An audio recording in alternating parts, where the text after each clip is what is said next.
오늘 본문을 찬찬히 살펴보시면 이 남유다가 바벨론에 의해서 함락당한 직후에 쓰여진 것이라는 사실을 우리가 확인할 수 있습니다. 그 당시의 상황이 참 이게 처참하게 생생하게 묘사가 되어 있는데요. 1절에서 4절을 보시면 그것을 세 가지로 표현을 하고 있습니다. 첫 번째는 1절을 보시면 성전이 더럽혀졌다 이것입니다. 이게 무슨 말입니까? 우리가 예레미야 52장 12절을 우리가 보시면 알겠지만 느부갓네살 왕 제19년 5월 7일에 그의 시대장 느부사라단이 이 예루살렘을 침공하면서 여호와의 성전과 왕궁을 불사르고 그 성벽을 허물고 그 성전의 기명들을 다 가져가지 않았습니까? 이 바벨론 이방 나라에 의해서 여호와의 성전이 회파된 것, 이것을 가지고 더럽혀졌다 표현을 하는 것이죠. 그런데 생각해 보면 이 유대인들이, 이스라엘 백성들이 성전을 얼마나 중요하게 여겼습니까? 그죠? 우리가 다 아시는 바와 같이 이 대제사장만 해도 1년에 한 번, 그죠? 대속죄일에 자기 목숨을 걸고 그 제사장들과 그 백성을 위하여 속죄하기 위하여 그 지성소 안으로 들어갈 정도로 구별된 곳이 바로 성전 아니겠습니까? 그런데 목숨처럼 여겼던 그곳이 바벨론 군사에 의해서 짓밟혀지는 정도가 아니라 그 터가 돌무더기가 되는 것입니다. 하나님께서 이사야를 통해서 예언하신 것과 같이 그것이 밭처럼, 경작지처럼 아예 변해버린 것이죠. 이것에 대해서 아파하면서 그 참상을 기록을 하고 있습니다. 그러면 그 예루살렘 성 안에 있던 사람은 어떤가? 2절과 3절을 보시면 어떻게 표현하고 있습니까? 그 시체들이 공중의 새의 밥이 되고, 그리고 그 육체가 땅의 짐승에게 내어준 바 된 것입니다. 그러니까요, 이 바벨론 군사들이 그 성을 휩쓸고 간 자리에 수많은 시체들이 널브러져 있었다는 것을 이 시인이 기록을 통해서 남기고 있는 것입니다. 그러니까 산 사람보다 죽은 사람이 많아요.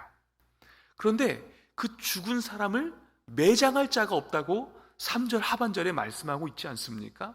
매장할 사람이 없어요. 왜요? 산 자들도 어떻게 됩니까?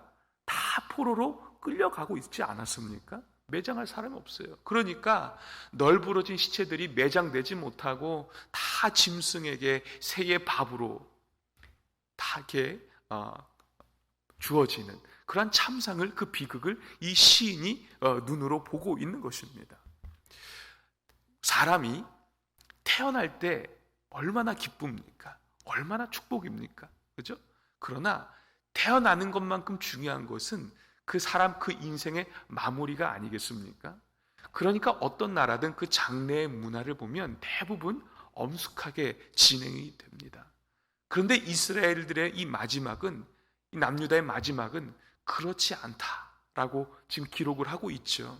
더군다나 피비린내가 가득한 그 참상을 이 시인이 마주하고 있는 것입니다.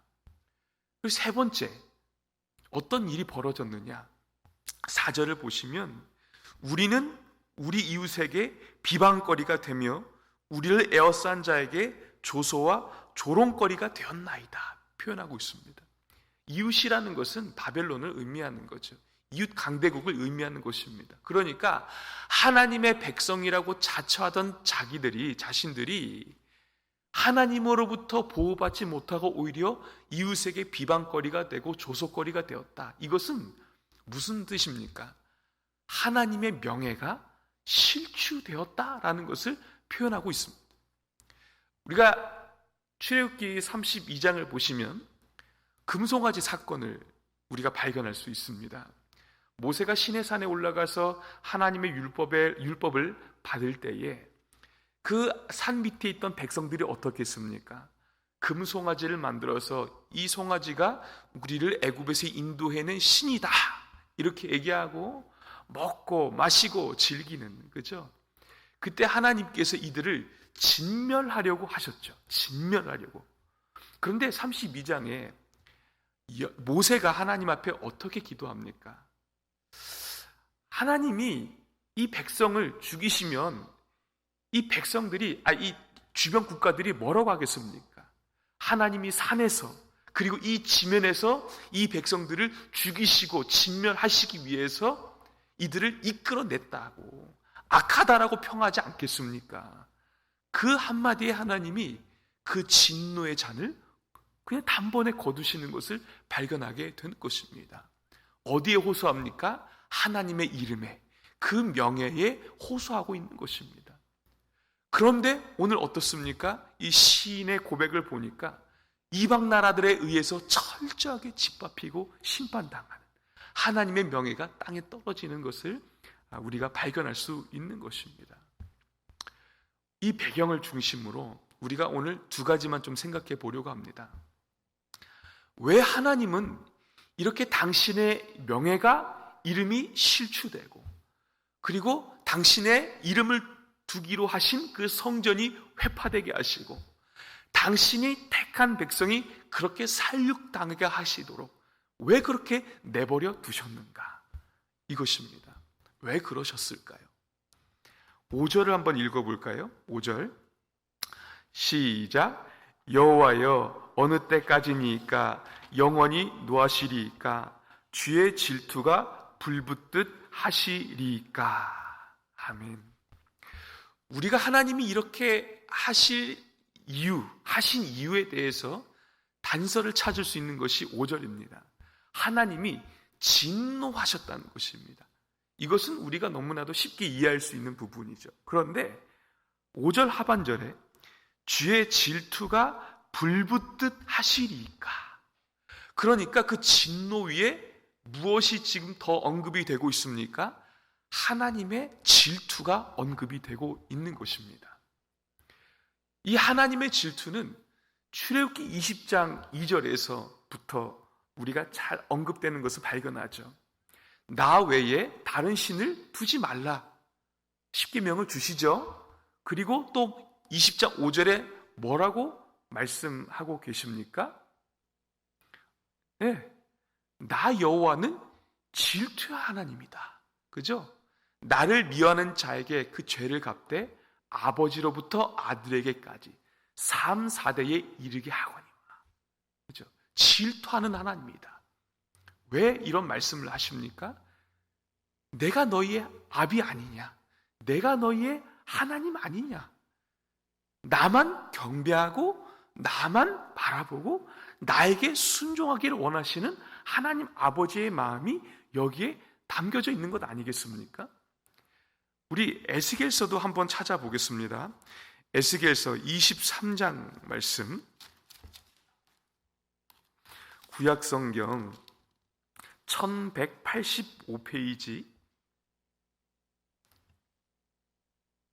1185페이지 에스겔서 23장 25절 26절.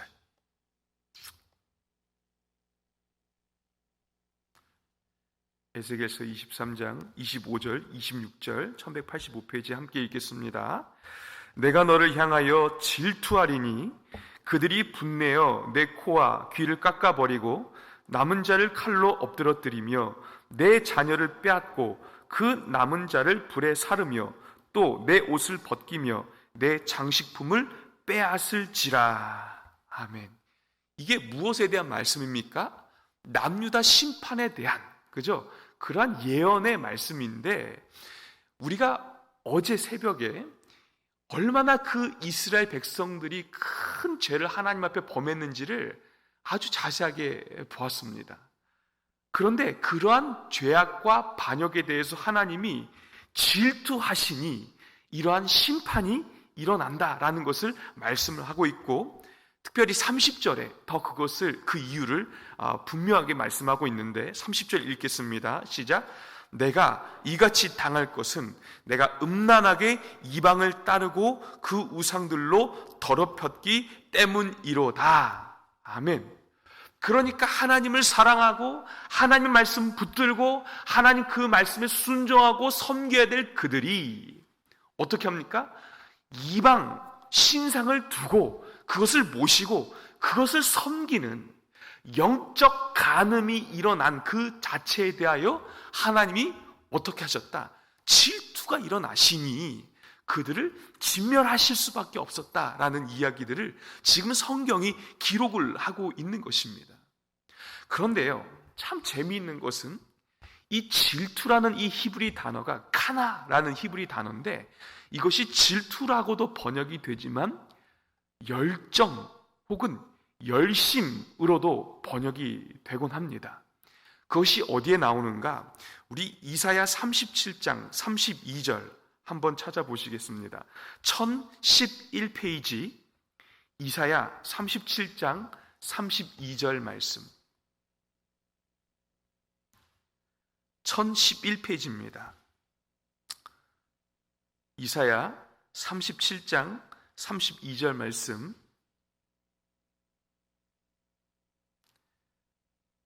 함께 읽겠습니다. 시작. 이는 남은 자가 예루살렘에서 나오며 피하는 자가 시온산에서 나올 것임이라. 만군의 여호와의 열심이 이를 이루시리이다. 아멘. 네, 이게 무슨 내용입니까? 히스기야 왕이 아수르 군사 앞에서 정말 두려워할 때, 나라가 망하기 일보 직전에 하나님 앞에 간절히 마음을 찢고 하나님만 붙들 때 이사야를 통하여서 주시는 희망의 메시지입니다. 뭐예요? 여호와의 열심이 이를 이루리라. 만군의 여호와께서 그 열심으로 이 백성을 구원하시겠다, 이 말씀을 하는 거예요. 이 열심이 바로 질투하고 똑같은 단어입니다. 그러니까 이 질투는 다른 표현이 아닙니다. 이것은 하나님이 그 백성을 어떻게 사랑하시는지를 보여주는 표현이라는 것입니다. 그만큼 사랑하니까 자기의 전부, 그러니까 독생자 예수를 우리를 위해서 이 땅에 내어주시기까지 우리를 사랑하시는 그 하나님의 열정, 하나님의 열심이 있으니 그 하나님을 반역하고 우상을 섬기는 자들에 대한 질투심이 어떻게 나타나는지 이것은 당연한 거 아니겠습니까? 그러니까 하나님이 우리를 얼마나 사랑하시는지 이것은 우리에 대한 질투심과 비례한다는 사실을 우리가 성경을 통해서 생각해 볼 수 있는 것입니다. 그러니까 우리에게 말씀하시는 메시지가, 주시는 메시지가 무엇입니까? 하나님이 우리를 심판하시는 분이시지만 그 전에 우리를 얼마나, 우리를 어떻게, 이 백성을 어떻게 존귀하게 여기셨는가, 사랑하셨는가를 보여주고 계시는 하나의 단면이 될 수 있다는 생각을 우리가 이 배경을 통해서 생각을 해볼 수 있는 것입니다.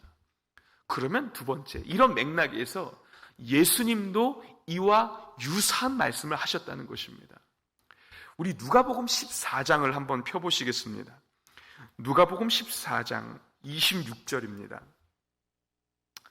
누가복음 14장 26절, 신약성경 120페이지.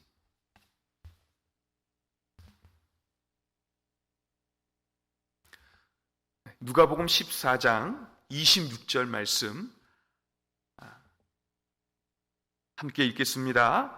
무릇 내게 오는 자가 자기 부모와 처자와 형제와 자매와 자기 목숨까지 미워하지 아니하면 능히 내 제자가 되지 못하고. 누가복음 14장 26절 말씀에 예수님이 뭐라고 하십니까? 무릇 내게 오는 자가 자기 부모, 처자, 형제, 자매를 심지어 자기 목숨까지 미워하지 아니하면 내 제자가 될 수 없다. 어찌 보면 질투하는 하나님의 모습을 보여주고 계시는 거예요. 그런데 이 말씀을 가만히 듣고자 하면 예수님이 참 모순되시다라는 생각을 해볼 수 있는 것 같기도 합니다. 왜요? 예수님은 부모를 공경하라, 내 이웃을 내 몸과 같이 사랑하라, 우리가 형제를 위하여 목숨을 내주는 것이 마땅하지 아니한가? 남편이 아내 사랑하기를 그리스도가 교회를 위하여 자신을 내어주심과 같이 하라. 그렇게 목숨을 다하여 사랑하라는 말씀이 얼마나 많이 있습니까? 그죠? 그런데 지금 예수님은 부모나 처자나 형제나 자매나 심지어 자기 목숨까지 미워하지 아니하면 내 제자가 될 수 없다. 이게 과연 무슨 말이냐? 우리 두 가지 측면에서 생각해 볼 수 있습니다. 하나는 이 표현의 배경입니다. 언어적 표현 배경인데, 이것을 사랑하고 저것을 미워하라. 이 표현은 저것보다 이것을 더 사랑하라 라는 이 비교급의 이 표현이라는 사실을 우리가 이 문화적 배경을 통해서 생각을 해볼 수 있는 것입니다. 이것을 사랑하고 저것을 미워하라. 이 말은 저것보다 이것을 더 사랑하라. 이 표현이라는 것이죠. 그러니까 자기 목숨을 미워하지 아니하면 이 말은 내 목숨보다 누구를 더 사랑하라는 표현입니까? 예수님을 더 사랑하라는 이 표현이라는 것입니다. 그러니까 페류나처럼 부모, 형제, 처자식 다 나 몰라라 하는 인생 살라 이 얘기가 아니라 너의 인생 가운데에 예수님이 가장 존귀 여김을 받으셔야 된다. 예수님이 가장 사랑하는 대상이어야 한다. 예수님의 말씀을 가장 순종하는 인생의 지표로 삼아야 된다. 이 말씀을 주님이 하고 계시는 거예요. 이 맥락에서도 그렇습니다. 오늘 누가복음 14장 26절 앞에 문맥을 보시면 큰 잔치의 비유가 나오죠. 주인이 잔치를 정성스럽게 배설하기 전에 종들을 보내서 이 초청을 하지 않습니까? 그런데 정성스럽게 배설을 하고 나서 두 번째 또 종들을 보내어서 잔치에 초청을 합니다. 두 번 초청하는 것이 그 당시의 문화예요. 그런데 처음에 초청에 응대한 사람들이 한결같이 두 번째 초청에 다 거절을 하는 거예요. 이유가 무엇입니까? 내가 밭을 사서 그 밭을 좀 돌아보러 가야 되겠다. 그리고 내가 소 10마리를 샀는데 이 소를 좀 시험해 봐야 되겠다. 내 장가를 갔으니까 내가 못 가겠다. 다 자기의 나름의 이유가 있어요. 그죠? 밭을 돌보러 가고 소를 시험하러 가고 또 뭐 때문에요? 장가를 갔기 때문에. 그러니까 다 자기 일 때문에 못 가겠다는 거예요. 그런데 여기에 공통적인 특징이 무엇인지 아십니까? 다 자기 소유에, 자기 재물에 몰두하고 있는 거예요. 좀 더 자세히 표현하면 다 자기 사랑에 심취하다 보니 주인이 배설한 그 잔치 초청에 응하지 않았다라는 것입니다. 이러한 맥락에서 주님이 무릇 나를 따라오려거든 내게 오는 자는 부모나 처자나 형제나 자매를 또 심지어 네 목숨을 미워하지 않으면 내 제자가 될 수 없다라고 말씀을 하고 계시는 것입니다. 어떤 의미인지 아시겠죠? 그러니까 우리 하나님은, 우리 예수님은 당신의 종들이, 그 백성들이 당신을 그렇게 사랑하기를 원하시는 거예요. 그 인생에 가장 우선순위에 두기를 원하시는 거예요. 하나님이 우리를 위하여 어떠한 사랑을 보여주셨습니까? 독자 예수 그리스도를 우리에게 내어주지 않으셨습니까? 예수님도, 하나님의 본체신 그분도 하늘 영광 다 버리고 우리를 구원하시기 위하여 이 땅에 오신 분이신 것입니다. 그러니까 하나님께서 그 백성에게 원하시는 것이 있다면 하나님을, 그 예수 그리스도를 우리 인생 가운데 가장 우선순위에 두기를 원하신다는 사실입니다. 오늘 시편 말씀을 볼 때에 얼마나 처참하고 무시무시한 광경이 눈앞에 펼쳐집니까? 그런데 우리는 이 어마어마한 이 심판 뒤에 숨겨진, 이 하나님의 질투 뒤에 가려진 당신의 백성을 향한 하나님의 사랑을 볼 수 있는 영안이 열려야 된다는 사실을 우리가 한번 생각해 볼 수 있는 것입니다. 말씀을 정리하고 결론을 맺겠습니다. 오늘 우리가 하나님의 심판을 묵상하기도 하지만 좀 더 우리가 생각해 보고 마음에 새겨야 될 것이 무엇인가? 이러한 질문을 오늘 우리 마음 가운데 던져보면 좋겠습니다. 내 인생 가운데 가장 우선순위는 무엇인가? 내가 가장 영향을 받는 것은 무엇인가? 하나님보다 더 사랑하고 의지하는 것은 없는가? 하나님은 당신의 백성에게 가장 존귀히 여김받기를 원하시고 영광받기를 원하시고 우리의 마음의 전부를 원하시는 하나님이시라는 사실을 우리가 이 말씀을 통해서 묵상하고 마음에 새기고 또 그 말씀대로 살아갈 수 있는 저와 우리 모든 성도님들 되시기를 주의 이름으로 축원합니다. 기도하겠습니다. 하나님 아버지, 하나님이 그 막대기와 채찍으로 당신의 백성을 징계하실 때에 아픈 것에만 우리가 집중하는 것이 아니요 그렇게밖에 하실 수 없는 하나님 아버지의 마음을 살필 수 있는 그러한 깊은 영안을 우리 가운데 허락해 주시기를 간절히 원합니다. 우리를 얼마나 사랑하시는지, 우리를 얼마나 아끼시는지, 우리와 얼마나 깊은 교제를 하기를 원하시는지 그 하나님의 마음을 깨닫는 오늘 한날 될 수 있도록 은혜를 베풀어 주시옵소서. 오늘도 우리가 한날을 살아가는 동안 시시때때로 우리가 하나님보다 더 사랑하는 것은 없는가? 하나님보다 더 영향을 받기를 원하는 것은 없는가? 하나님보다 더 즐거워하는 것은 없는가? 그 말씀 앞에 우리의 마음을 비추어 보며 참 하나님을 사랑하며 하나님의 뜻대로 살기를 몸부림치는 정말 충성스러운 종으로 살아갈 수 있는 우리의 인생 될 수 있도록 하나님께서 우리의 삶을 주관하여 주시옵소서. 이 아침에 각자가 가지고 나온 여러 가지 기도 제목 있습니다.